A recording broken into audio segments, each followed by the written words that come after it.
Yes, good evening all of you.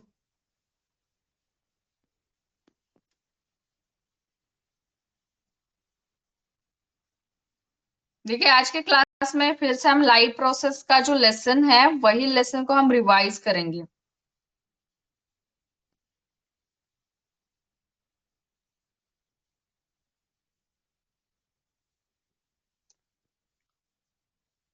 ये Sanchit, Aditya and Pranav.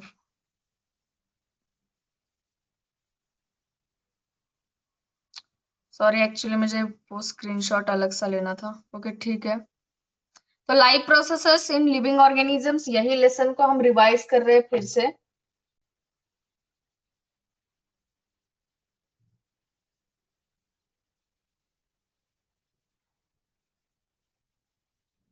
Yes, okay, ठीक है। तो what is the meaning of live processes? ये कोई बता सकता है? Live processes means what? Please type your answer in chat box.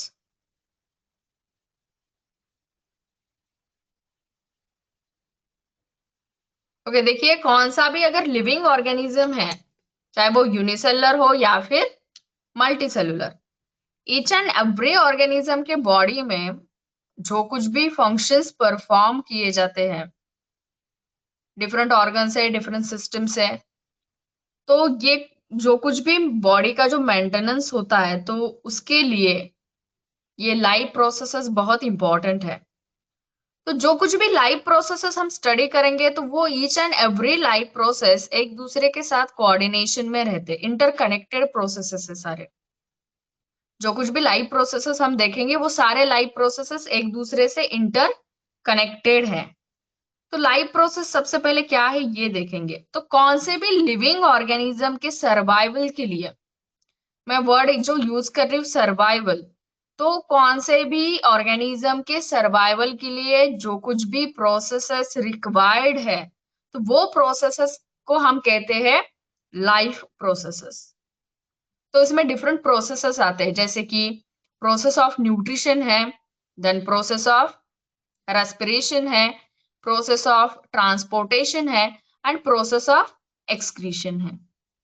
अब इसमें मैंने प्रोसेस ऑफ रिप्रोडक्शन नहीं कहा है। तो ये प्रोसेसेस क्यों नहीं कहा है? तो ये जो हमने 4 प्रोसेसेस के नाम लिए वो मेजर प्रोसेसेस है, एज वेल एज ये कौन से भी लिविंग ऑर्गेनिज्म के लिए जिनमें ये प्रेजेंट है, ये प्रोसेसेस परफॉर्म किए जाते हैं, तो उसके सर्वाइवल के लिए ये प्रोसेसेस नेसेसरी है।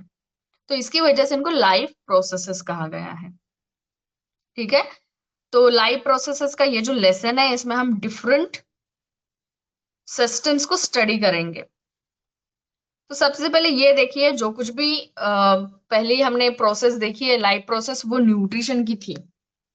याद होगा आपने, ये हमने ये स्टडी किया है कि जो पहली प्रोसेस थी लाइफ प्रोसेस, वो कौन सी थी? तो वो न्यूट्रिशन की थी। तो उसमें हमने प्लांट्स, देन यूनिसेलुलर ऑर्गेनिज्म में अमीबा का एग्जाम्पल, और मल्टीसेलुलर ऑर्गेनिजम्स में हमने ह्यूमन बीइंग का एग्जाम्पल देखा है, और ह्यूमन बीइंग डाइजेस्टिव सिस्टम को भी स्टडी किया है। तो सबसे पहले जो फर्स्ट प्रोसेस आती है वो इनटेक ऑफ न्यूट्रिशन है।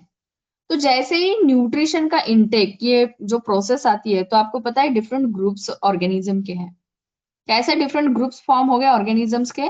तो on the basis of mode of nutrition, या फिर उनकी जो लाइफस्टाइल है। लाइफस्टाइल में आता है कि वो ऑर्गेनिजम्स क्या है, प्रोड्यूसर्स है, कंज्यूमर्स है, या फिर वो डिकम्पोजर्स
न्यूट्रिशन कहते हैं।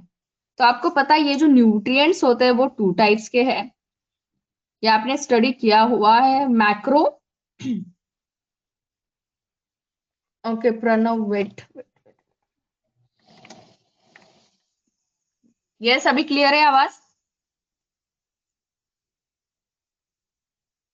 ओके, तो यहाँ पे देखिए जो न्यूट्रिएंट्स है तो वो न्यूट्रिएंट्स टू टाइप्स के हैं, एक तो होंगे मैक्रो और दूसरे होंगे माइक्रो।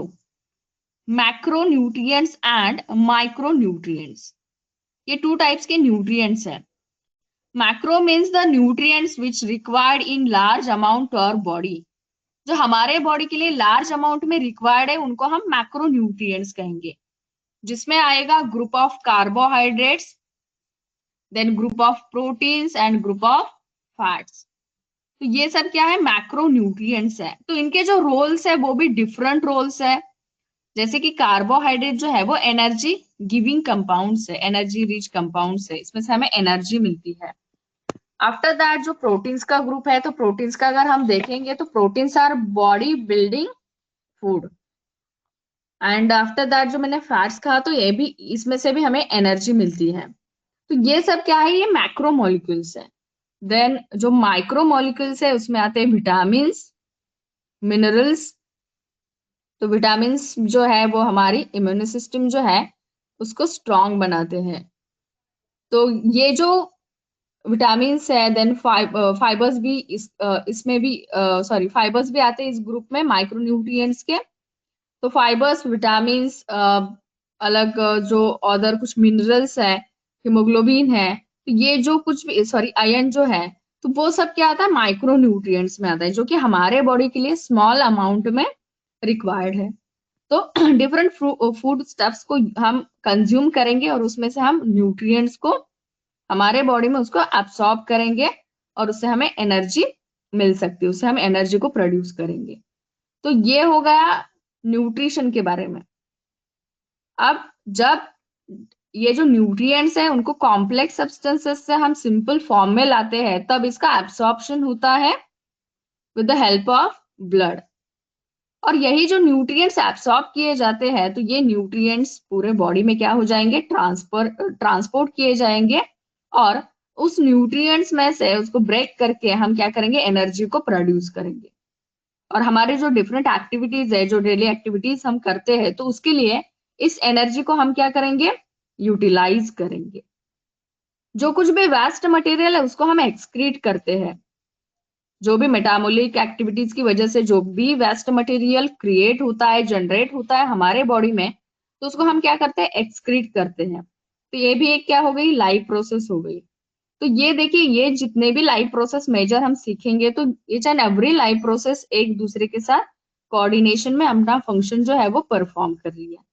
तो हम डायरेक्टली जाते हैं कि जो न्यूट्रिशन का जो हमने पार्ट देखा या लाइफ प्रोसेस जो पहली है, तो उसमें हम प्लांट्स के बारे में स्टडी करेंगे। ऑटोट्रॉपिक मोड ऑफ न्यूट्रिशन में जो प्लांट्स प्रोड्यूसर्स है, तो वो खुद अपना फूड प्रिपेयर करेंगे with the help of photosynthesis.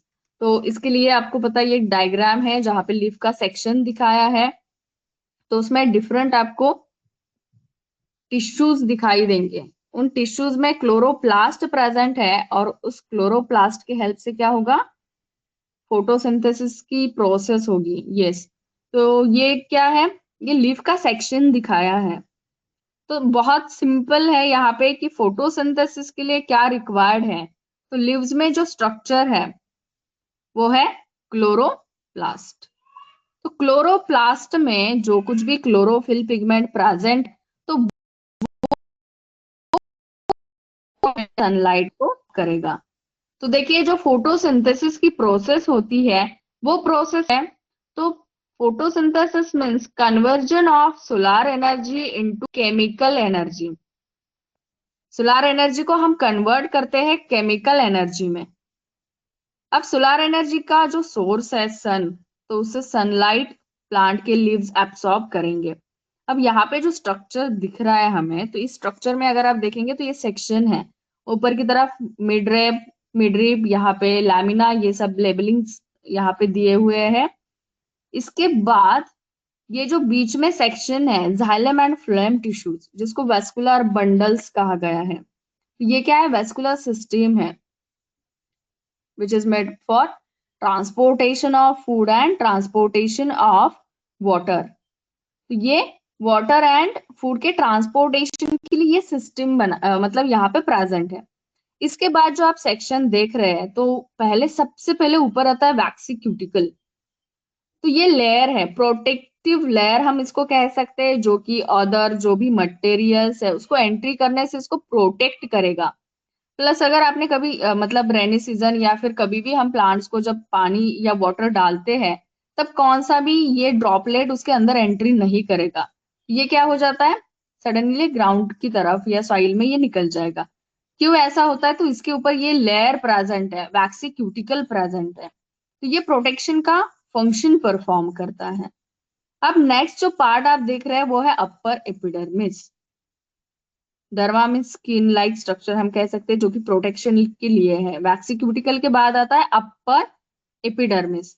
अब ये जो बीच में आपको स्ट्रक्चर दिख रहा है वो बहुत इंपॉर्टेंट है, जहां पे क्लोरोप्लास्ट ऐसे लिखा हुआ है। अब क्लोरोप्लास्ट में देखिए टू डिफरेंट आपको शेप्स यहाँ पे दिख रहे हैं। एक जो शेप है ऊपर की तरफ वो है रेक्टेंगुलर शेप, ठीक है, और यहाँ पे जो दिख रहा है आपको बीच में नीचे, तो वो है ओवल शेप। अब जो ऊपर का है स्ट्रक्चर मीन्स जो रेक्टेंगुलर शेप के जो सेल्स हैं उनको अलग नाम है, और यहाँ पर जो आपको दिख रहा है मतलब जो ओवल शेप के हैं, तो वो जो टिश्यूज है वो डिफरेंट टिश्यूज है, बट दोनों में प्रेजेंट क्या है, बोथ इसमें स्ट्रक्चर है क्लोरोप्लास्ट का। तो आप में से अगर किसी को पता है फर्स्ट रेक्टेंगुलर इन शेप, इस टिश्यू का नाम क्या है, ये जो आपको दिख रहा है स्ट्रक्चर जिसमें क्लोरोप्लास्ट मोर अमाउंट में प्रेजेंट होते हैं, फर्स्ट वन। इन सारे टिश्यूज को हम कंबाइन करेंगे तो इससे फॉर्म होगा मेसोफिल टिश्यू। ये रेक्टेंगुलर शेप के जो सेल्स है इसका नाम क्या है, या इसको हम क्या लेबल करते हैं, rectangular shape and oval shape. Yes Pranav, Aditya, Sanchit, आप में से कोई रिप्लाई कीजिए। पैरेन्काइमा, स्पॉन्जी पैरेन्काइमा, जो ओवल शेप के है वो, very good. Rectangular shape,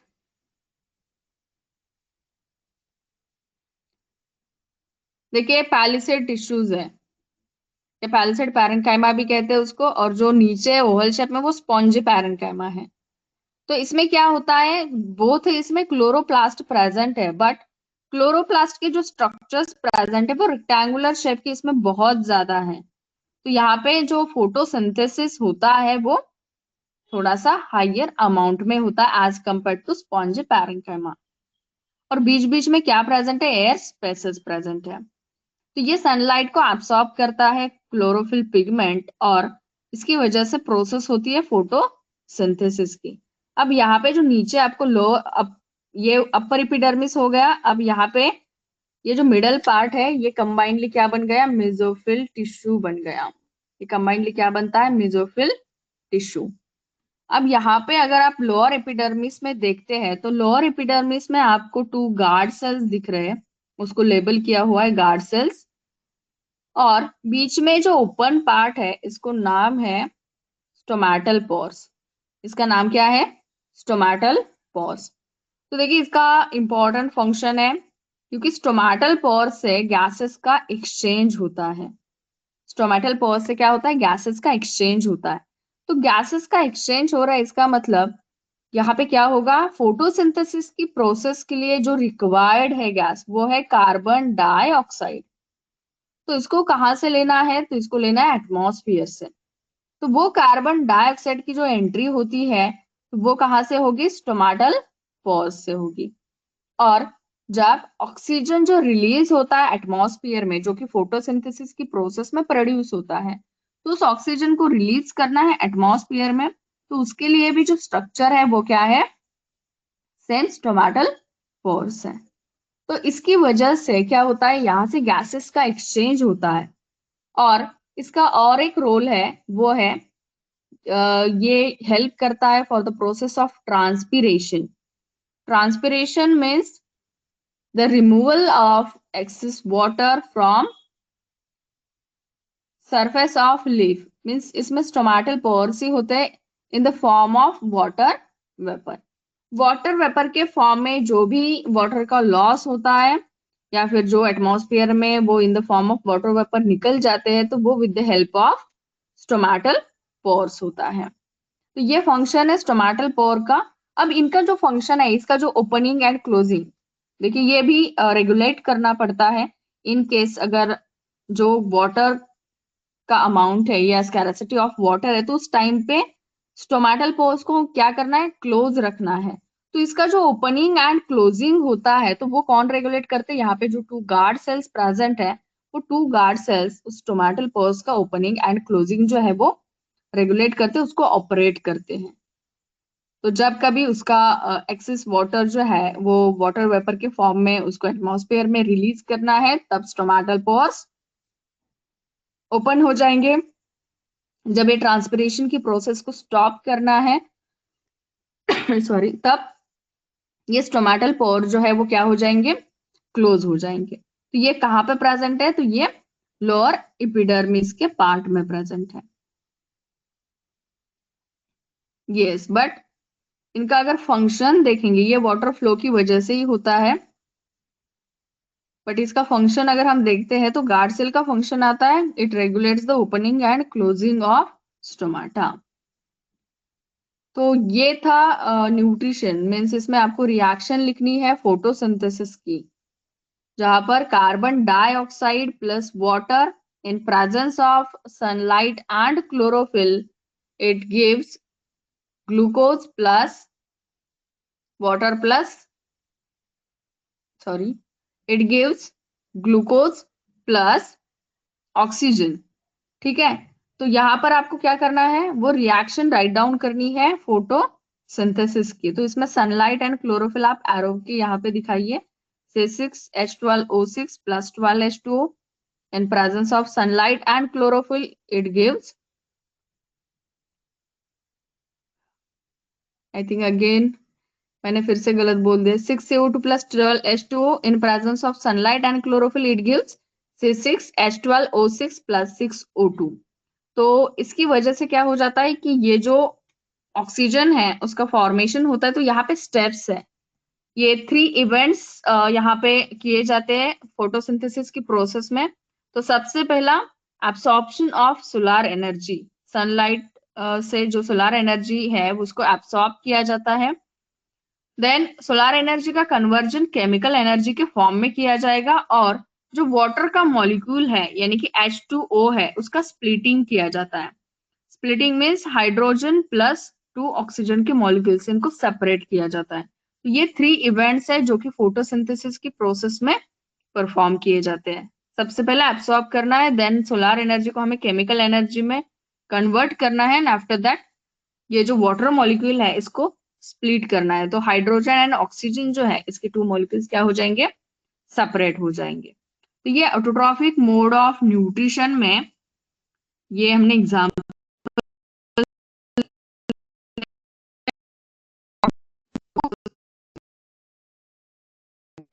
autotrophic mode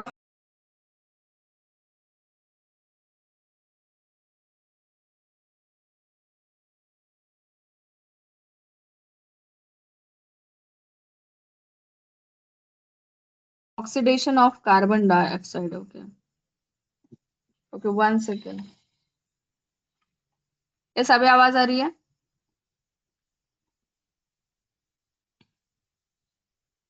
okay ठीक है. तो देखिए ये जो कुछ भी हम रिवाइज करने वाले हैं 10th CBSE का सिलेबस, तो ये टोटली हमें सिर्फ बोर्ड एग्जाम को मतलब उसको कंसिडर करके हमें ये सब कुछ जो कुछ भी पढ़ना है, जिसमें लेंथी क्वेश्चंस आपको 5 मार्क्स 3 मार्क्स 2 मार्क्स के जो क्वेश्चंस है उसके बारे में हमें यहाँ पे मोस्टली डिस्कस करना है. ये आपको मतलब हो गया है पहले से ही पूरा. तो सिर्फ हमें वो रखना है व्यू कि हमें बोर्ड के लिए इसका प्रिपरेशन करना है. तो ये जो डायग्राम है इसके बेस पे क्वेश्चंस आपको पूछे जाते हैं, क्वेश्चंस एग्जाम में इसके बेसिस पे आते हैं। मैक्सिमम इसका वेटेज 2 मार्क्स के लिए है। ठीक है, तो ये ऑटोट्रॉफिक मोड ऑफ न्यूट्रिशन है।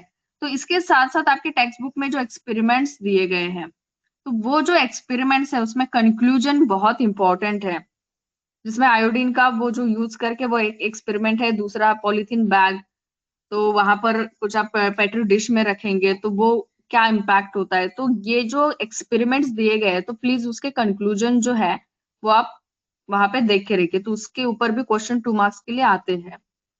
देन इसके बाद जो नेक्स्ट पार्ट है वो है न्यूट्रिशन, जिसमें हमने यूनिसेलुलर ऑर्गेनिज्म में एग्जांपल लिया है अमीबा का। तो अमीबा की अगर हम बात करते हैं तो यूनिसेलुलर ऑर्गेनिज्म है, सिंपल बॉडी प्लान है उसका। तो इसकी वजह से इसमें क्या होता है, अमीबा का जो प्लाज्मा मेम्ब्रेन है वो भी फ्लेक्सिबल है। तो जब फूड पार्टिकल्स प्रेजेंट होते हैं तो फूड पार्टिकल्स को ग्रैब करने के लिए इसके पास सुडोपोडिया का स्ट्रक्चर फॉर्म हो जाता है। तो आपको पता है जब कभी ये टाइप का न्यूट्रिशन आता है तो यहाँ पे स्टेप्स फॉलो किए जाते हैं। Yes, holozoic mode of nutrition है ये। तो इसमें स्टेप्स फॉलो किए जाते हैं, कुछ स्टेप्स बाय स्टेप। ये स्टेप्स परफॉर्म करने के बाद ये डाइजेशन की प्रोसेस जो है वो कंप्लीट हो जाती है। तो आपको पता होगा फर्स्ट जो है वो क्या है, ingestion means intake of food. Yes, ingestion की प्रोसेस, आफ्टर दैट इंजेशन हो गया, फूड को अमीबा ने बॉडी में लिया है, फूड पार्टिकल को ग्रैब किया है। इसके बाद जो नेक्स्ट स्टेप आती है वो कौन सी है, नहीं हम अमीबा की सिर्फ नहीं बात कर रहे, जो स्टेप्स होते हैं 5 स्टेप्स है इसके। एक हो गए ingestion means intake of food, after that yes किसी को पता है, digestion. Yes, third one digestion means breakdown of food particle. उसके बाद absorption, then assimilation, and fifth one is egestion. Okay, तो ये 5 स्टेप्स है। तो फर्स्ट स्टेप में इनटेक ऑफ फूड हो गया मीन्स इंजेशन हो गया, फूड पार्टिकल को बॉडी में लिया है। अब इसका ब्रेक डाउन होगा मीन्स प्रोसेस ऑफ डाइजेशन, यानी कि सेकेंड स्टेप होगी। जब डाइजेशन की प्रोसेस कंप्लीट होगी, जब थर्ड स्टेप आएगी कि ये जो डाइजेस्टेड न्यूट्री मटेरियल है जो कि सिंपल फॉर्म में अभी प्रेजेंट है तो उसको एब्सॉर्ब किया जाएगा। देन जो फोर्थ स्टेप आती है वो है एसिमिलेशन की। इस प्रोसेस में हमारे सेल्स या जो कुछ भी ऑर्गेनिज्म उसके सेल्स उसको यूटिलाइज करेंगे।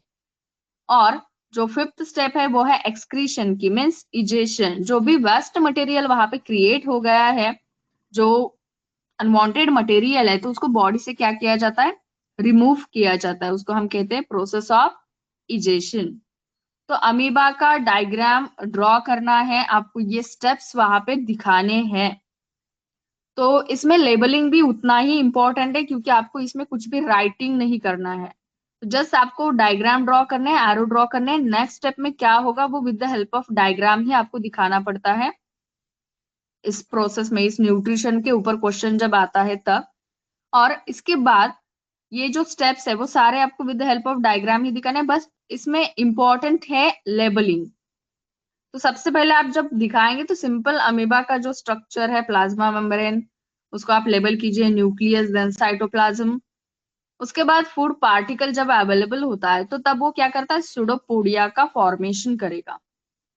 इसके बाद फूड वैक्यूल का फॉर्मेशन होता है, फूड वैक्यूल में क्या हो जाएगा, ये जो फूड पार्टिकल है उसका ब्रेक डाउन हो जाएगा। अब जो भी वहां पे न्यूट्रिएंट्स प्रेजेंट है उसको बॉडी में क्या किया जाएगा, एब्सॉर्ब करके उससे एनर्जी प्रोड्यूस की जाती है, उसको यूटिलाइज किया जाएगा। अब देखिए जो प्लाज्मा मेम्ब्रेन होता है अमीबा का, तो वो कहाँ पर भी ब्रेक हो सकता है, मतलब जब एक्सक्रीशन की प्रोसेस होती है तो कौन से भी एक पॉइंट पे वो क्या करता है, उसको ब्रेक करता है और जो वेस्ट मटेरियल है उसको एक्सक्रीट करता है। तो हमने जो प्रोसेस कहा था बीच में कि एब्सॉर्प्शन होता है, और अब बॉडी में पूरे क्या हो जाएगा, इसको सर्कुलेट करना है। तो वहां पे सिंपल डिफ्यूजन की प्रोसेस ही सफिशियंट होती है उस मटेरियल को बॉडी में सर्कुलेट करने के लिए, पास करने के लिए। सिंपल डिफ्यूजन की प्रोसेस। मतलब जैसे आप हायर और यूकैरियोट्स की तरफ जाते हैं, जैसे कि ह्यूमंस, तो हमारी बॉडी इतनी कॉम्प्लेक्स है कि हमारे बॉडी में डिफरेंट ऑर्गन सिस्टम्स फॉर्म हो गए हैं, और हर एक सिस्टम में वैरायटी ऑफ ऑर्गन्स प्रेजेंट है जो कि डिफरेंट रोल्स परफॉर्म करते हैं। बट अमीबा का जो स्ट्रक्चर है, जो कि यूनिसेलुलर ऑर्गेनिज्म है, तो इसमें सिर्फ सिंपल डिफ्यूजन की प्रोसेस ही सफिशिएंट होती है उन सारे मटेरियल को उस बॉडी में क्या करने के लिए, पास करने के लिए। तो इसमें आपको 4 स्टेप्स ड्रॉ करने हैं। मतलब पहला amoeba, then food particle pseudopodia का फॉर्मेशन, फूड वैक्यूल, इसके बाद एक्सक्रीटरी मटेरियल का एक्सक्रीशन। तो ये है होलोजाइक न्यूट्रिशन इन अमीबा। इसमें 5 स्टेप्स जो हमने देखे थे वो डाइजेशन के, कौन सा भी ऑर्गेनिज्म अगर होलोजाइक न्यूट्रिशन का मोड अगर ये परफॉर्म करता है तो उसके लिए ये 5 स्टेप्स है। तो ये है अमीबा के बारे में, जो कि यूनिसेलुलर ऑर्गेनिज्म है। अब जब नेक्स्ट पार्ट जो है वो है मल्टी सेलुलर ऑर्गेनिजम्स का, जिसमें एग्जाम्पल है ह्यूमन बींग्स का। तो उसके लिए मैं यहाँ पे ह्यूमन डाइजेस्टिव सिस्टम जो है उसकी डायग्राम जो है वो मैं शेयर करती हूँ। 1 सेकेंड। ह्यूमन डाइजेस्टिव सिस्टम, इसको आप प्लीज ड्रॉ कीजिए, इसको थोड़ा सा इसका प्रैक्टिस भी आप रखिए। ह्यूमन डाइजेस्टिव सिस्टम, ठीक है। तो फर्स्ट पार्ट यहाँ पे देखिए, माउथ, देन टंग दिखा है, pharynx, oesophagus, then liver, gall bladder का स्ट्रक्चर है, लार्ज इंटेस्टाइन, रेक्टम, इस तरफ आपको pancreas, stomach, then small intestine and anus, ये यहाँ पे लेबलिंग्स है। ये ह्यूमन डाइजेस्टिव सिस्टम है। तो लेंदी क्वेश्चन अगर इस पे फॉर्म हो जाता है तो इसका वेटेज है 5 मार्क्स का। लेंदी क्वेश्चन 5 मार्क्स के वेटेज के लिए कौन से भी लाइफ प्रोसेस जो कुछ भी हम पढ़ेंगे, जो कुछ भी सिस्टम हम देखेंगे ह्यूमंस के, तो उसका वेटेज 5 मार्क्स का है मैक्सिमम। हाँ, स्फिंक्टर मसल का लेबलिंग यहाँ पे नहीं दिया गया है प्रणव। ये स्ट्रक्चर मतलब सिंपल, इसका मतलब ये ह्यूमन डाइजेस्टिव सिस्टम है। इसमें जब हम डिस्कस करेंगे तो आपको वो मैं बता दूंगी बीच बीच में। कैन बी डू मीन्स, मतलब आप यस यस यस आप कर सकते हैं। बट देखिए जो ऑर्गन्स है, मतलब डाइजेस्टिव सिस्टम को अगर ड्रॉ करके लेबल करना है तो वहां पे सिर्फ ऑर्गन्स सफिशिएंट होते हैं। मतलब आप स्फिंक्टर मसल्स वो सब आप लेबलिंग नहीं करेंगे, जैसे कि यहाँ पे और भी आप बहुत कुछ दिखा सकते हैं। माउथ का जो स्ट्रक्चर है, आप टीथ उसको लेबल करिए, सलाइवरी, हाँ सलाइवरी ग्लैंड्स ठीक है, बट बाकी के जो पार्ट्स है तो उतने वो इम्पोर्टेंट नहीं है कि उस डायग्राम में आपको ड्रॉ करके उसको लेबल करना है। बस जो इम्पोर्टेंट पार्ट्स है, जैसे कि स्टार्ट होगा माउथ से, देन फेरिंग्स आएगा, इसोफेगस आएगा, तो ये सारे आपको वहां पे मतलब वो लेबलिंग्स होने चाहिए आपके, ठीक है। तो देखिए सबसे पहला स्टार्टिंग पॉइंट एंटीरियर एंड हम कहते हैं इसको, ये जो पार्ट है, ठीक है, एंटीरियर माउथ। इसके बाद जो पोस्टीरियर एंड आता है वो आता है एनस का। ये क्या है, पोस्टीरियर एंड है। अब जैसे ह्यूमन डाइजेस्टिव सिस्टम स्टार्ट होता है माउथ से, तो माउथ क्या है, ये ओपनिंग है जिसमें हम क्या करेंगे, फूड पार्टिकल्स को लेने वाले हैं अपने कैविटी में, बकल कैविटी जो ओरल कैविटी कहते हैं। यस। तो इसमें क्या करेंगे, इसमें डिफरेंट स्ट्रक्चर्स प्रेजेंट है। जब बकल कैविटी की हम बात करेंगे तो उसमें टीथ प्रेजेंट है, टंग प्रेजेंट है, and pair of salivary glands present है। अब जो फंक्शंस है इनके, तो जो टीथ है वो टीथ क्या है, बोनी स्ट्रक्चर है, teeth for the purpose of chewing food. और इसको हम कहते हैं मैकेनिकल डाइजेशन का पार्ट, क्योंकि सिंपल है, इसमें बोनी स्ट्रक्चर है, कौन सा भी इंजाइम सीक्रेट नहीं होगा, कुछ भी नहीं होगा, बस जो भी फूड पार्टिकल्स है उसको स्मॉल पीसेस में क्या किया जाएगा, ब्रेक किया जाएगा। तो ये फंक्शन है टिथ का। आफ्टर दैट जो पार्ट आता है वो है टंग का, जो कि मस्क्यूलर पार्ट है। टंग क्या है, टोटली मस्क्यूलर पार्ट है। तो टंग से क्या होता है, जो कुछ भी सलाइवा का सिक्रीशन होता है सलाइवरी ग्लैंड से, तो उससे क्या होता है, सलाइवा जो है वो सलाइवा फूड में मिक्स करने के लिए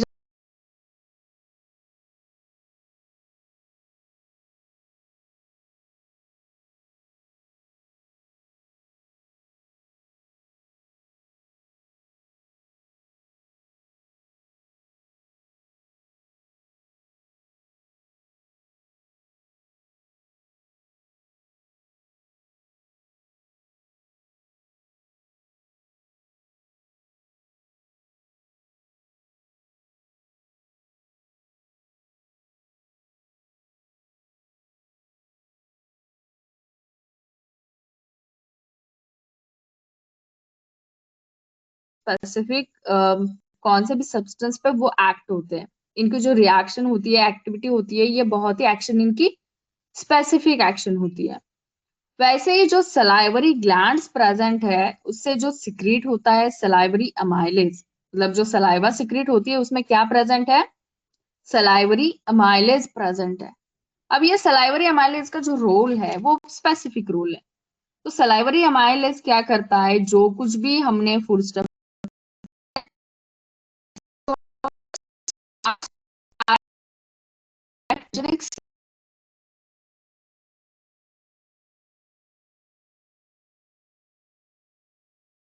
तो जो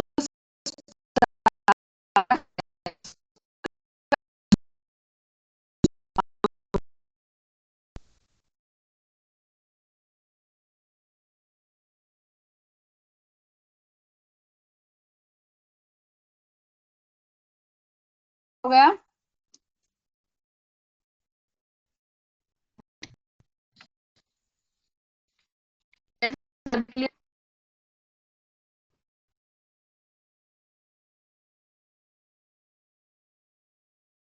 तो सलाइवरी अमाइलेज स्टार्च पे एक्ट हो गया, उसका कन्वर्जन हो गया माल्टोज, सिंपल शुगर है।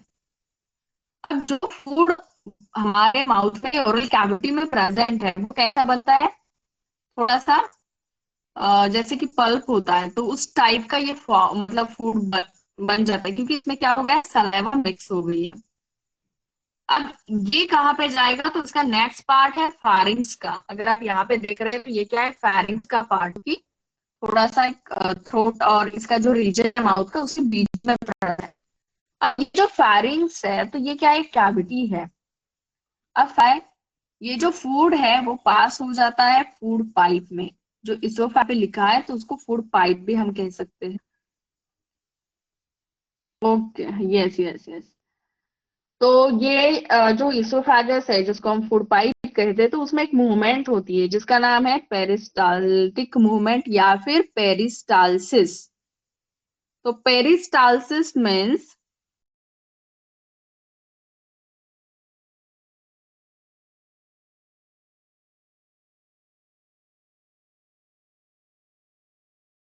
रिदमिक कॉन्ट्रैक्शन एंड रिलैक्सेशन होता है फूड पाइप का, तो उसको हम कहेंगे पेरिस्टालसिस। तो देखिए ये ट्यूब मतलब पूरी टोटली मस्कुलर पार्ट है। अब फूड को आगे पास करना है नेक्स्ट पार्ट में, तो इसको क्या करना पड़ता है, वो रिदमिक कॉन्ट्रैक्शन रिलैक्सेशन करना पड़ता है। अब जैसे ही वो खुद को कॉन्ट्रैक्ट करता है, मतलब यहाँ पे देखिए ये अगर इन केस ये पाइप है, यहाँ पे अगर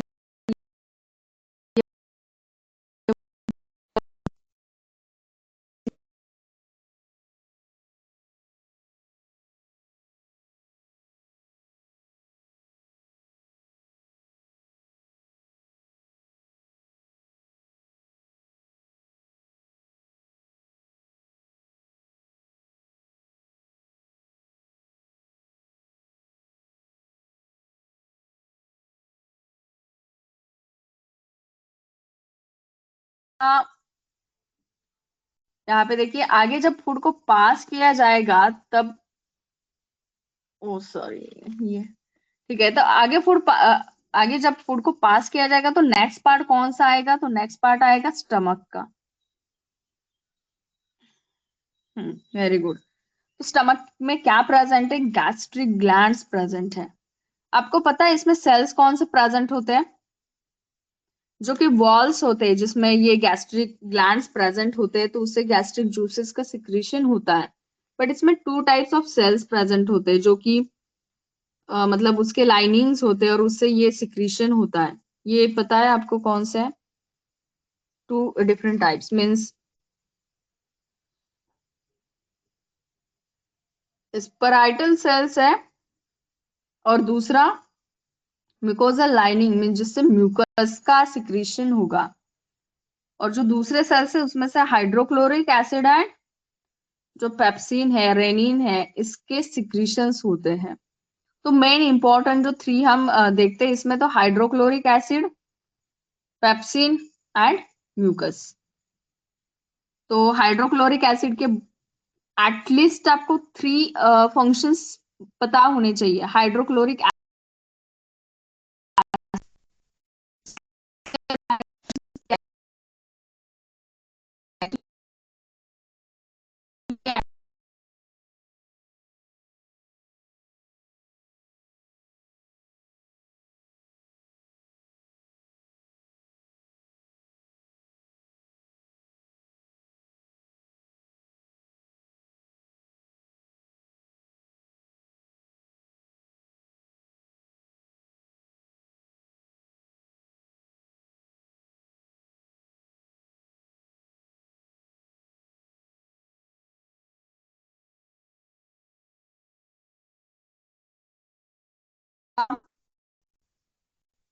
क्रिएट करेगा, उसके बाद वो कुछ भी जर्म्स प्रेजेंट होते हैं तो किल करता है। और इनको क्या करेगा, पैप्सिन को क्या करता है, पैप्सिन में कन्वर्ट करता है, एक्टिव बनता है और जिसकी वजह से प्रोटा ब्रेकडाउन होता है।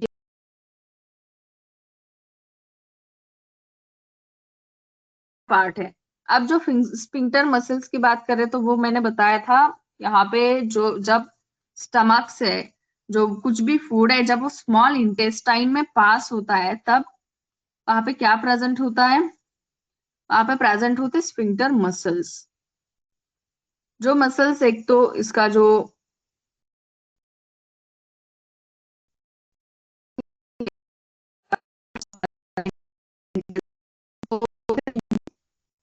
स्पिंक्टर मसल्स उसमें भी हेल्प करते हैं, प्लस ये जो मसल्स है वो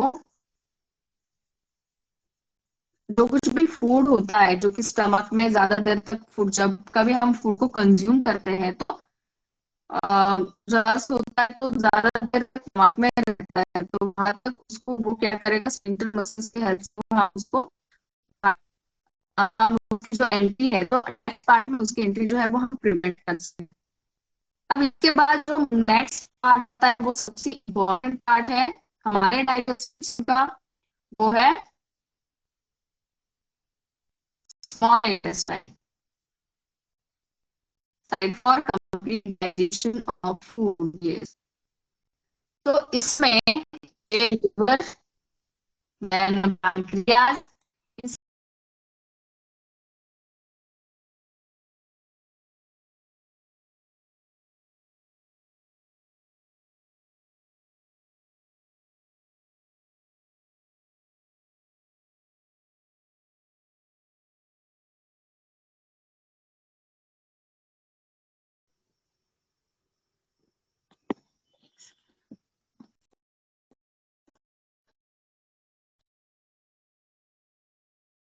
ये सभी क्लियर है।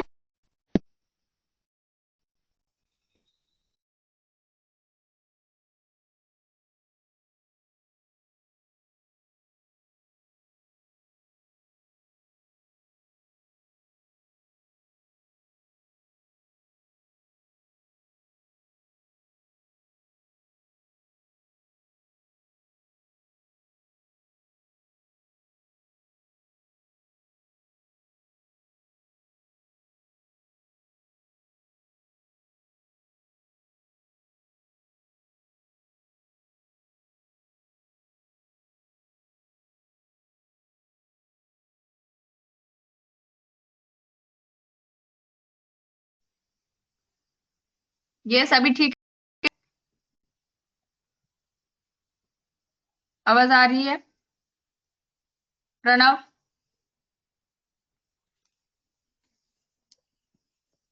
मैंने ये वीडियो ऑफ किया है मेरा ताकि मुझे लगा कि यहाँ पे नेटवर्क नहीं है इसलिए।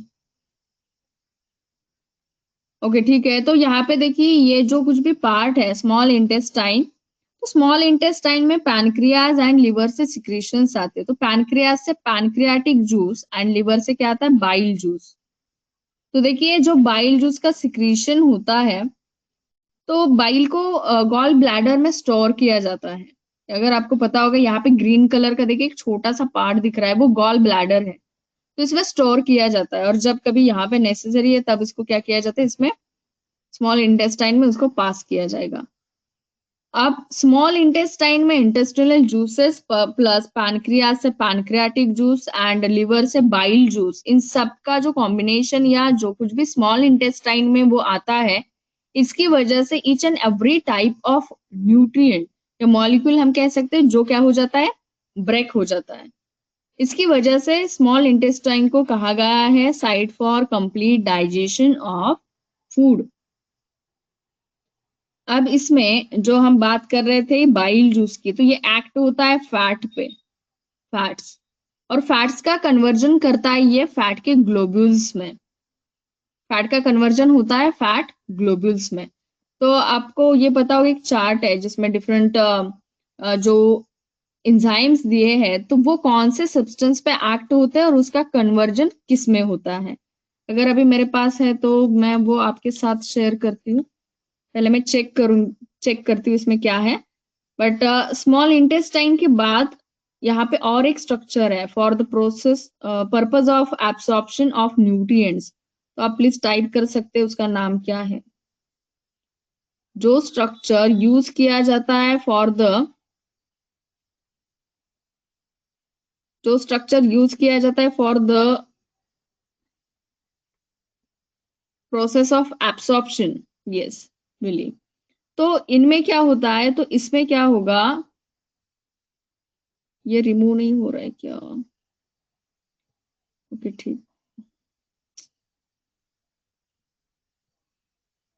1 मिनट।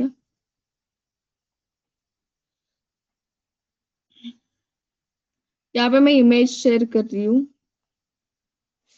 तो स्मॉल इंटेस्टाइन में जो स्ट्रक्चर प्रेजेंट है जिसमें ब्लड कैपिलरीज प्रेजेंट होते हैं, इसकी वजह से क्या होता है, वहां पे एब्सॉर्प्शन हो जाता है न्यूट्रिएंट्स का ब्लड में। आई थिंक वो मेरे पास इमेज नहीं है।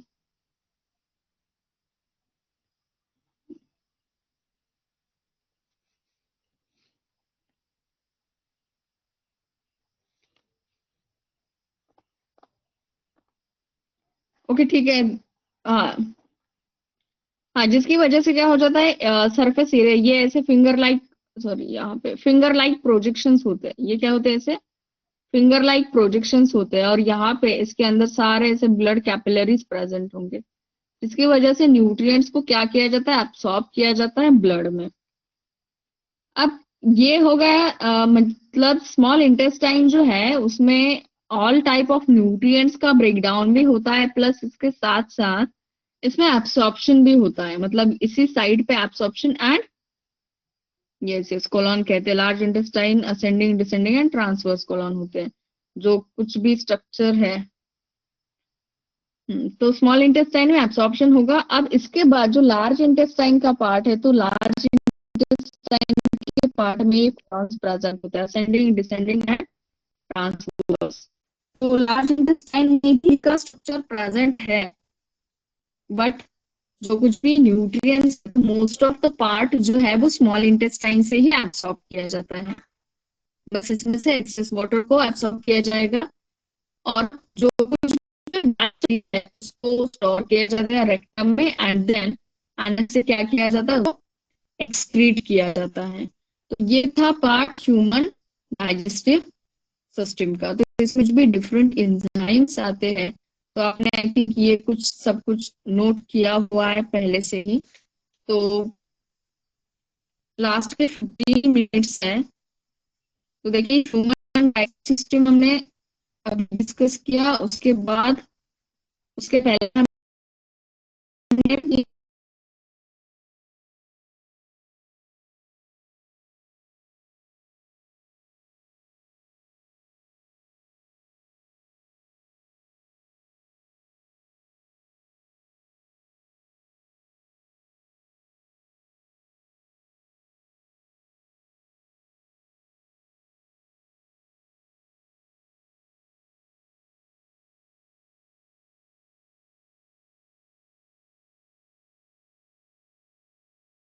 वो जो प्रोसेस है या नेक्स्ट जो प्रोसेस आती है न्यूट्रिशन के बाद, तो वो प्रोसेस आती है रेस्पिरेशन की। ठीक है, तो रेस्पिरेशन की प्रोसेस में हम एनर्जी प्रोडक्शन कैसे होता है न्यूट्रिएंट्स को ब्रेक करके। मोस्टली उसमें कार्बोहाइड्रेट को यूज किया जाता है as a main source of energy. तो कार्बोहाइड्रेट्स को ब्रेक करके ये एनर्जी का प्रोडक्शन क्या होता है, ये हम नेक्स्ट क्लास में देखेंगे। मतलब रेस्पिरेशन की जो प्रोसेस है, तो हम उसमें रेस्पिरेशन इन प्लांट्स भी देखेंगे एंड रेस्पिरेशन इन ह्यूमंस देखेंगे। तो टू एग्जांपल्स में हमें देखने हैं। तो वैसे प्लांट कौन से भी सिस्टम प्रेजेंट नहीं है, for the process of respiration कौन से भी सिस्टम प्रेजेंट नहीं है।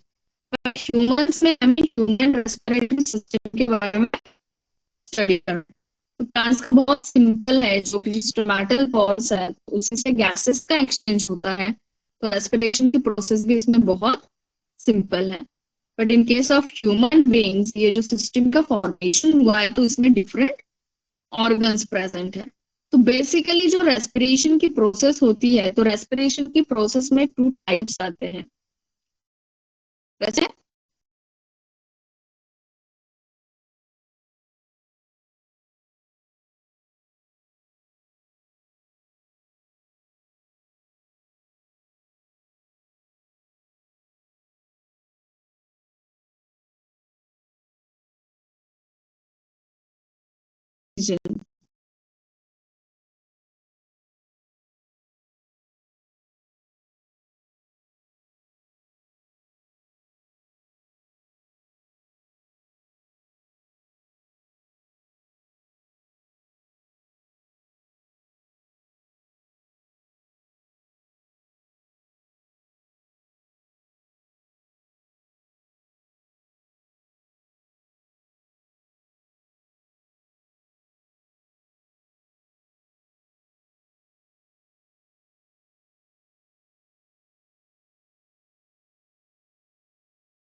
तो रेस्पिरेशन की जो प्रोसेस है, इसमें जो स्टेप्स परफॉर्म किए जाते हैं, वो स्टेप्स कौन से है और कहाँ पर, सेल के कौन से साइट में, मीन्स साइटोप्लाज्म में है सेल के, या सेल के माइटोकॉन्ड्रिया में कौन से स्टेप्स होते हैं, ये हम नेक्स्ट क्लास में स्टडी करेंगे रेस्पिरेशन के पार्ट में। आफ्टर रेस्पिरेशन जो नेक्स्ट आएगा लाइव प्रोसेस, वो होगा ट्रांसपोर्टेशन का, जिसमें हमें ह्यूमन सर्कुलेटरी सिस्टम स्टडी करनी है, structure of heart. And after that last जो लाइव प्रोसेस है, वो है एक्सक्रीशन की लाइव प्रोसेस, जिसमें हमें ह्यूमन एक्सक्रीशन सिस्टम स्टडी करनी है। तो ये सारे लाइव प्रोसेसेस जो है, वो इम्पोर्टेंट प्रोसेसेस है। एवरी लाइव प्रोसेस में जो कुछ भी डायग्राम दिया गया है, उसको अच्छे से आपको ड्रॉ करके उसको लेबल करना है। और जब आप क्वेश्चन के आंसर्स लिखते हैं, तो पॉइंट वाइज आंसर्स लिखने हैं। जैसे ह्यूमन डाइजेस्टिव सिस्टम का अगर आपको क्वेश्चन आता है, तो सिंपली आपको स्टार्ट करना है उसके पार्ट से। आप वन वन हेडिंग डालते जाइए, कौन कौन से पार्ट है उसमें, उसको मेंशन कीजिए। और वन वन सेंटेंसेस में आप उसको, वन या टू सेंटेंसेस में ईच पार्ट को आप क्या करते हैं, एक्सप्लेन कर सकते हैं। या उसका जो रोल है, फंक्शन है, वो आप वहां पे राइट डाउन कर सकते हैं। माउथ लिखेंगे, माउथ में टीथ, टंग, सलाइवरी ग्लैंड्स, ये थ्री आप नाम डालेंगे, उसके आगे उसका जो रोल है वो लिखेंगे।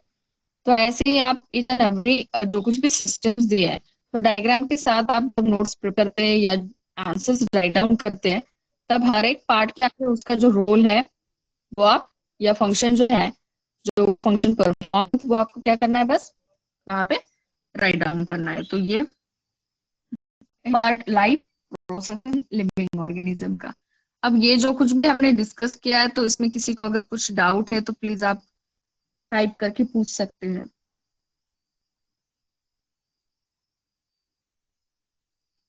जैसे अगर इसमें किसी को कुछ डाउट है, जो मोड ऑफ न्यूट्रिशन जो हमने लाइव प्रोसेशन की, तो इसमें किसी को कुछ डाउट है?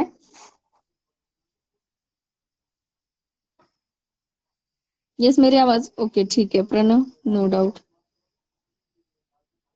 तो आगे, हाँ, ये जो लेसन है, इसमें प्लांट्स और ह्यूमन बीइंग्स से टू एग्जांपल्स लिए हैं, तो दोनों एग्जांपल्स हमें स्टडी करने हैं एवरी लाइव प्रोसेस में। तो बहुत इजी है लेसन, बस थोड़ा सा डायग्राम और जो फंक्शन स्पेसिफिक सबके, तो अगर हम करते हैं तो इसमें कुछ भी डाउट नहीं है, बस आपको वही करना है। आप एज अ होमवर्क कर सकते हैं, या फिर आप अपने नोटबुक में नोट कीजिए जो कुछ भी मैंने बताया था अबाउट एक्सपेरिमेंट्स, उसके जो कुछ भी कंक्लूजन्स है उसका इफेक्ट होगा। वैसे रेस्पिरेशन की भी एक डेमोन्स्ट्रेशन है आपको लाइम वाटर, तो वो पॉसिबल नहीं है, बट इसके कंक्लूजन जो है वो आप प्लीज लिख के रखिए, देखिए उसमें क्या क्या दिया है। आयोडीन को ही यूज क्यों करना है, उसमें अल्कोहल का रोल क्या है, उसको हम रिंस करते हैं, मतलब वो जो लीफ का हम देखेंगे कि फोटोसिंथेसिस होता है कि नहीं, मतलब स्टार्च का प्रोडक्शन हो रहा है कि नहीं। तो उसके लिए जो कुछ भी एक्सपेरिमेंट्स दिए गए हैं, तो उसमें जो कुछ भी पार्ट आता है तो वो हर एक का रोल क्या है, यही क्यों यूज किया गया, आयोडीन का रोल क्या है, अल्कोहल क्या करता है, हम उस लीफ को बॉईल करेंगे। तो ये जो कुछ भी है, तो ये आप प्लीज देख के रखिए इस बारे में। यस, और 8 मिनट्स अभी भी बाकी है, और वो कुछ पूछना है इसके ऊपर?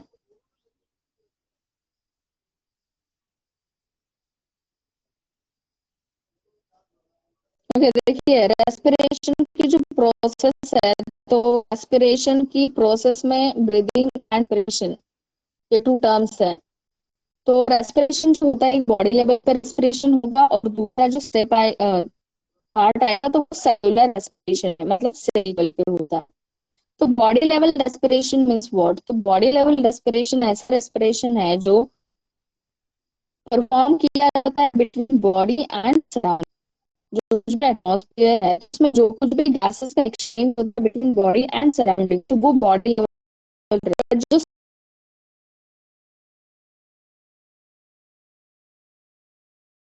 फ्यूल है या कार्बोहाइड्रेट्स होते हैं, तो उनको क्या किया जाता है, ब्रेक किया जाता है, और उसमें से एनर्जी को रिलीज किया जाता है।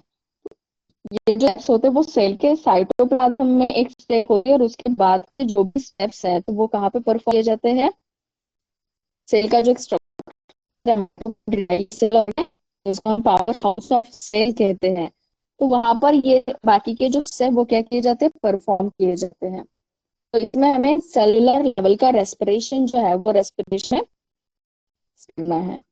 तो उसमें जो ह्यूमन रेस्पिरेटरी सिस्टम है, जिसका स्टार्टिंग पॉइंट हम कह सकते हैं नेजल पैसेज कैविटी, इसके बाद फारिंग्स है, लैरिंग्स है, देन विंड पाइप आता है, ब्रोंकी, ब्रोंक्यूल्स, एल्वियोलाई का स्ट्रक्चर है, जो कि लंग्स में ये सब प्रेजेंट है। तो ये सारा ह्यूमन रेस्पिरेटरी सिस्टम हम in detail with diagram next class में हम देखने वाले हैं। तो सेलुलर लेवल के रेस्पिरेशन में अगर हम बात करेंगे, तो अगर आप 10th एसएससी का टेक्स्ट बुक देखते हैं तो वहां पे ग्लाइकोलिसिस, देन टीसीए साइकिल, जिसको हम क्रेब्स साइकिल भी कहते हैं, ये अपने 11th में पढ़ा होगा, Krebs cycle, and then electron transfer chain reaction, ये 3 स्टेप्स दिए हैं उसमें। पहले ग्लाइकोलिसिस प्लाज्म में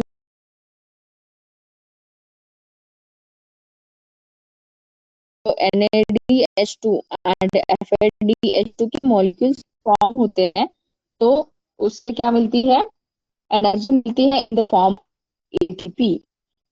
एटीपी जो है कहा जाता है एनर्जी। तो एटीपी मींस एडेनोसिन डाइफॉस्फेट है, इसके जो फॉस्फेट ग्रुप्स है इनके बॉन्ड्स में एनर्जी स्टोर की जाती है। जब ये बॉन्ड ब्रेक होता है तब इस बॉन्ड से क्या हो जाती है, एनर्जी रिलीज हो जाती है, और इसके बाद एडेनोसिन डाइफॉस्फेट प्लस एक इनऑर्गेनिक फॉस्फेट इससे सेपरेट हो जाता है। तो इसी की वजह से एटीपी को एनर्जी करेंसी कहा गया है।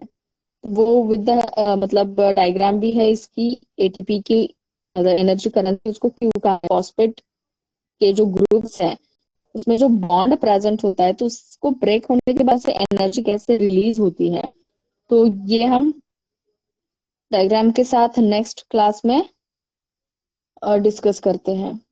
और जो एनारोबिक रेस्पिरेशन है, तो एनारोबिक रेस्पिरेशन में जो कुछ भी एरोबिक्स फॉर्म होते हैं, तो मोस्टली उसमें अल्कोहल, कार्बन डाइऑक्साइड और बहुत ही स्मॉल अमाउंट में एनर्जी का प्रोडक्शन होता है as compare to aerobic respiration. तो एरोबिक रेस्पिरेशन जो होता है तो उसमें 38 मॉलिक्यूल्स ऑफ एटीपी का फॉर्मेशन होगा after the breakdown of one whole molecule. वैसे ही जब वो एनारोबिकली ब्रेक होता है, इन एब्सेंस ऑफ ऑक्सीजन उसका ब्रेकडाउन होगा, तो इससे जो कुछ भी एनर्जी रिलीज होती है वो स्मॉल अमाउंट में होगी। और जो जब हमने जो बात की थी हमने कि जो हमारे मसल सेल्स है या इरिथ्रोसाइट्स है वो कभी कभी लैक ऑफ ऑक्सीजन भी रेस्पिरेशन करते हैं, तब भी एटीपी का फॉर्मेशन होता है, बट वो भी स्मॉल अमाउंट में ही होता है। यस, पहले 38 ATP, 38 molecules of ATP, then जो अनर रेस्पिरेशन होगा molecules of ATP, and then जो इन लैक ऑफ ऑक्सीजन होता है तो वहां पर 3 मॉलिक्यूल्स ऑफ एटीपी। तो इसका फॉर्मेशन होता है, ये जो डिफरेंट टाइप्स है रेस्पिरेशन के उसमें। तो ये डिपेंडिंग ऑन मतलब कौन सा ऑर्गेनिज्म, जैसे कि ईस्ट सेल्स है, इस with the help of east fermentation process हो रही है, या फिर उसके बाद जो पार्ट नेक्स्ट होता है कि ईस्ट सेल छोड़ के हम वेरियस माइक्रोस्कोप यूज कर सकते हैं एनारोबिक रेस्पिरेशन में, का डिफरेंस कर सकते हैं, फॉर्म कर सकते हैं, या फिर इन लैक ऑफ ऑक्सीजन जो प्रोसेस होते हैं उसमें भी क्या एसिड का प्रोडक्शन होता है। तो ये डिफरेंट डिफरेंट स्टेप्स है जिसमें अलग अलग एटीपी के मॉलिक्यूल्स मतलब नंबर ऑफ एटीपी मॉलिक्यूल्स ये डिफरेंट हो सकते हैं। तो ये पार्ट था रेस्पिरेशन का भी, तो मोस्टली हमने बहुत कुछ इसके बारे में भी अभी डिस्कस किया है। तो देखिए वन बाय वन जो नेक्स्ट आएगा तो उसमें हो सकता है हम टू जो मतलब human circulatory system and human respiratory both systems को हम क्या करेंगे, डिस्कस करेंगे, क्योंकि रेस्पिरेशन के बाद ट्रांसपोर्टेशन आता है ह्यूमन सर्कुलेटरी सिस्टम का, जिसमें structure of heart, arteries, veins, capillaries के बारे में हमें स्टडी करना है।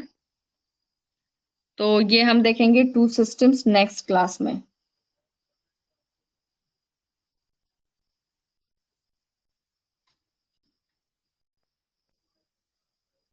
यस, और किसी को कुछ पूछना है रेस्पिरेशन के बारे में भी? अभी भी टाइम है, ऑलमोस्ट 1 मिनट है, तो किसी को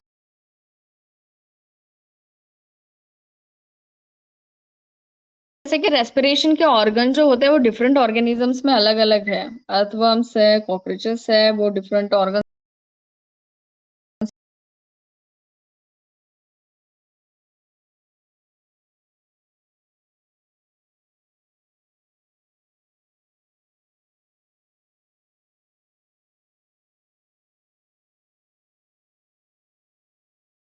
द हेल्प ऑफ गिल्स ये रेस्पिरेशन की प्रोसेस करते हैं।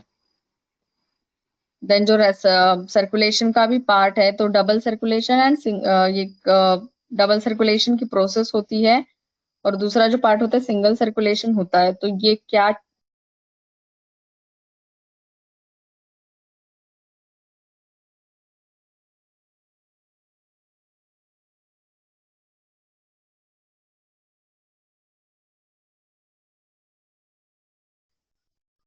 मोड ऑफ न्यूट्रिशन इन में आपको प्लांट का वो जो लीफ का स्ट्रक्चर था वो ड्रॉ करके उसको एक्सप्लेन करना है। होलोजोइक न्यूट्रिशन इन अमीबा, उसका भी डायग्राम आपको ड्रॉ करना है। एंड थर्ड वन जो हमने ह्यूमन डाइजेस्टिव सिस्टम स्टडी किया, तो उसको ड्रॉ करके आप वहां पे ही उसके ऑर्गन के आगे जो लेबलिंग किया है तो उसके आगे उसके फंक्शंस आप राइट डाउन कर सकते हैं। सो प्लीज होमवर्क कीजिए। ओके ठीक है, देन थैंक यू, बाय।